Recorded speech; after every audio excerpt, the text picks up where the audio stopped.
অষ্টমীর রাত কিংবা নবমীর রাত এই লুকটা কেমন যাবে একটু দেখো তো। হ্যালো গাইস, পুজোর সময় ফ্যামিলি হোক কিংবা বন্ধু বান্ধব বেরোনোর আগে একটু তো সাজের প্রস্তুতি লাগেই। আশা করছি এই ভিডিওটা তোমাদের খুব উপকারে লাগবে।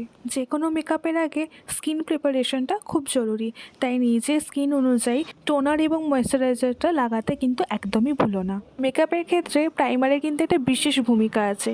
এরপর নিজের স্কিন টাইপ অনুযায়ী সেই প্রাইমারটাই মুখে লাগিয়ে নেব।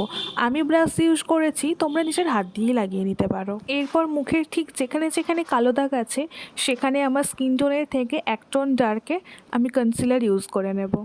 এরপর একটা ওয়েট বিউটি ব্লেন্ডারের সাহায্যে ঠিক যেখানে যেখানে কনসিলারগুলো লাগিয়েছিলাম সেখানে জিনিসটাকে ব্লেন্ড করে নিতে হবে। এরপর নিজের স্কিন টাইপ ও স্কিন টোন অনুযায়ী একটা ফাউন্ডেশন পুরো মুখে আমি লাগিয়ে নেব। এরপর একটা ওয়েট বিউটি ব্লেন্ডারের সাহায্যে পুরো মুখে ফাউন্ডেশনটা খুব সুন্দর করে ব্লেন্ড করে নিতে হবে। এবার হাইলাইট করার জন্য আমার স্কিন টোনের থেকে এক টোন আপে গিয়ে হাইলাইট পোর্শনগুলোতে কনসিলার লাগিয়ে নেব। আমার তো মনে হয় প্রত্যেকটা মেয়ের কাছে আইব্রো একটা খুব সেন্সিটিভ জিনিস, কেন কি এর শেপ যদি এদিক থেকে একটু ওদিক হয়েছে মন তো খুবই খুঁতখুত করতে থাকে। তাই আইব্রো ফিল আপটা খুব মন দিয়েই করতে হবে। এলিতে আমি কনসিলার দিয়ে দিচ্ছি আইশ্যাডো দেওয়ার জন্য। কনসিলারটা ব্লেন্ড করে নেওয়ার পর স্মাইল লাইন ও আন্ডার আইতে লুজ পাউডার দিয়ে নেব।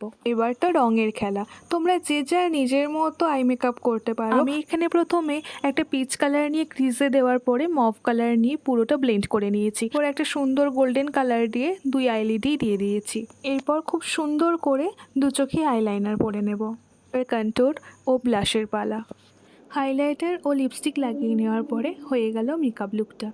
না না না না, এখনও কিন্তু পুরো লুকটা কমপ্লিট হয়নি। ছোট্ট কুন্দনের একটা জুয়েলারি সেট ও তার সাথে ম্যাচিং চুড়ি পরে লুকটা এবার কমপ্লিট হলো। কেমন লাগলো তোমাদের লুকটা কমেন্ট করে জানাতে কিন্তু কেউ ভুলো না। আজকের মতো টাটা, এরপর অন্য একটা টপিকের ভিডিও নিয়ে চলে আসবো তোমাদের সাথে শেয়ার করতে। বাই।